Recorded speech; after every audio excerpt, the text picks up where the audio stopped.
Selamat malam Bapak dan Ibu dan saudara yang dikasihi Tuhan. Shalom alaikum. Berkat Tuhan beserta saudara. Mari kita berdoa. Bapa yang di sorga, malam ini, malam minggu, kami akan mempersiapkan diri untuk besok pagi ibadah. Persiapan malam ini dengan kami merenungkan sabdamu yang kudus. Kiranya kuat kuasa Roh Kudusmu memimpin dan menjamah kami senantiasa. Di dalam Tuhan Yesus kami berdoa.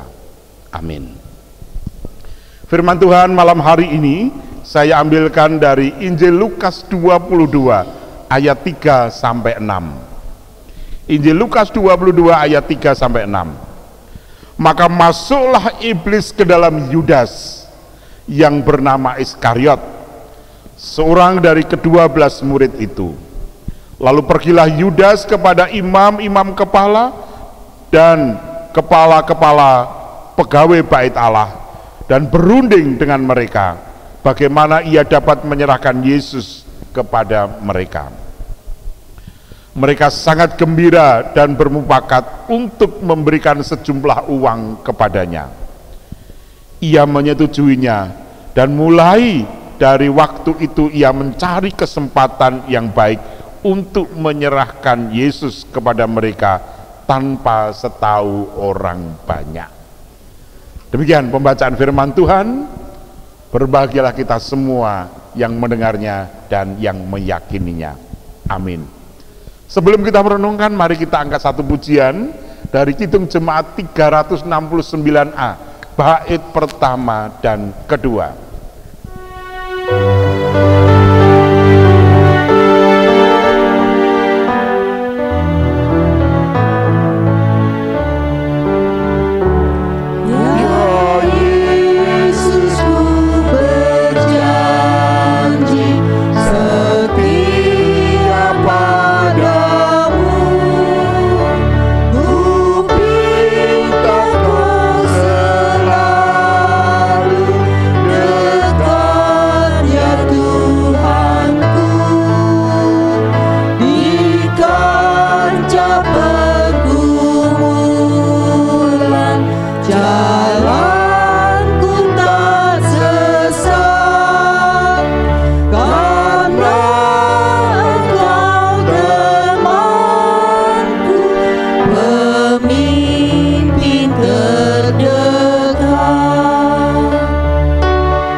Saudara yang dikasihi Tuhan,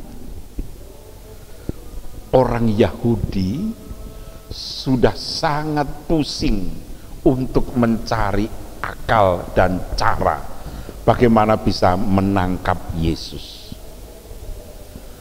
bagaimana bisa membunuh Yesus, dan itu sudah dicoba dengan berbagai macam cara menjebak Yesus dan sebagainya, tetapi selalu gagal. Nah, tiba-tiba ada durian runtuh, jatuh, dan sangat menyenangkan. Apa itu? Yudas datang menemui para pemimpin agama, para pemuka-pemuka agama, para penggede-penggede bait Allah, menawarkan bahwa Yudas bisa menyerahkan Yesus. Semuanya bergembira, bersukacita, bahkan sepakat untuk memberikan uang, dan memang itu yang dicari oleh Yudas, supaya ia dapat uang banyak dan siap untuk menyerahkan Yesus. Nah, saudara yang dikasih Tuhan, mulai dari saat itu hati Yudas sudah berusaha untuk bagaimana caranya mencari celah, mencari akal, mencari cara untuk menyerahkan Yesus. Kenapa begitu? Karena iblis sudah merasuk dalam hati Yudas. Jadi apapun bisa ditempuh, dilakukan, yang penting dia bisa mendapatkan yang dia inginkan. Jadi ada kepentingan yang sama. Kalau Yudas ingin dapat uang banyak, sementara dia mungkin kecewa karena ketika mengikut Yesus 3 tahun berturut-turut tidak mendapatkan hasil yang memuaskan. Dan ketika orang banyak, pegawai bait Allah, pemuka agama, ingin menangkap Yesus, nah bertemulah keinginan ini. Jadilah persekongkolan yang luar biasa. Iblis begitu cantik, indah ketika dia merasuk ke dalam hati baik itu Yudas maupun para pembesar-pembesar agama waktu itu. Nah, saudara yang dikasih Tuhan, kalau iblis begitu cantik dan indah merasuki Yudas Iskariot maupun, demikian juga iblis bisa dengan indah merasuki hati kita, memecah belah kita, menghancurkan kita. Karena itulah saudara, maka malam ini saya mengingatkan, kuasailah hatimu, supaya hatimu hanya untuk Tuhan, sehingga bukan iblis yang bertahta, tetapi Tuhan yang bertahta dalam hati kita, sehingga kita tidak akan mencari cara untuk menyerahkan Tuhan kepada dunia ini. Kita tidak mencari cara untuk melepaskan Tuhan dari hati kita. Lalu pertanyaannya saudara, bagaimana kita menjalani hidup ini untuk menguasai hati? Yang pertama, kita harus menyadari dengan sungguh saudara, bahwa gelora dunia ini sangat mengenangkan. Gelora hidup ini seringkali menjadi iming-iming yang sangat menyenangkan.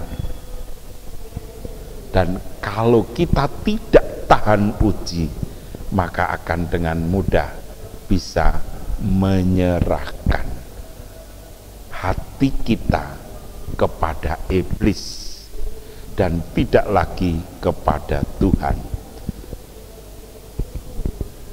Iblis memberikan sebuah wacana yang indah dengan iming-iming dunia yang begitu luar biasa, supaya manusia bisa mengambil keputusan untuk ikut dia.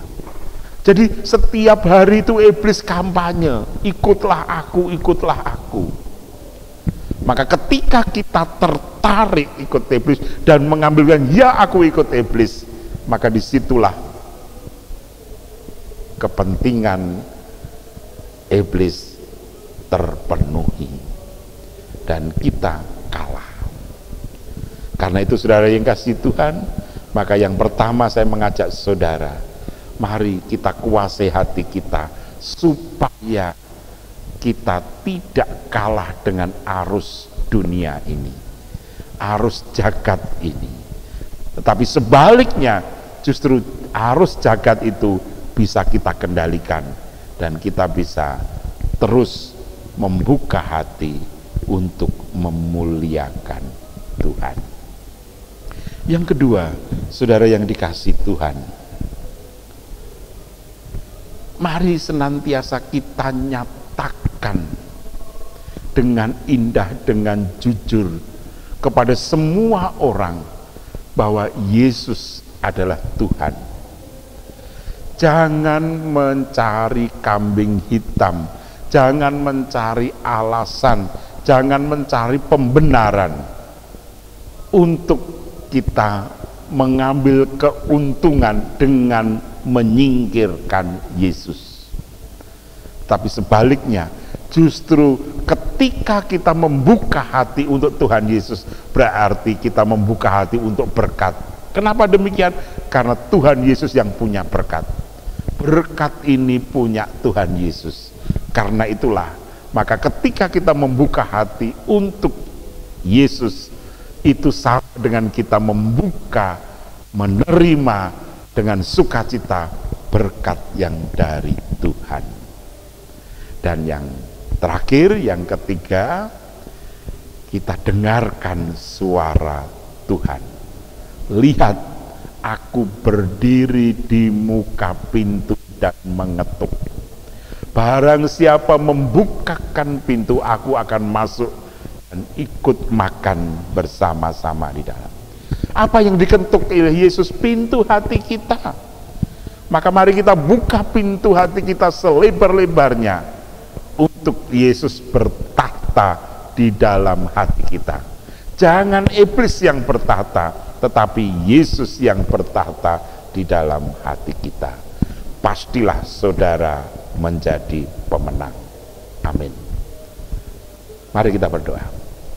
Ya Bapa, kiranya Engkau senantiasa bertahta atas hati, jiwa, dan roh kami, supaya kami tetap menjadi pemenang. Dan karena itu ya Bapa, kami menyerahkan seluruh jiwa, raga, dan roh kami kepadamu.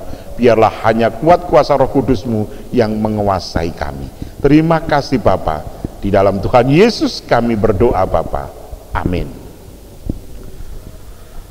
Bait ketiga kita nyanyikan dari Kidung Jemaat 369A.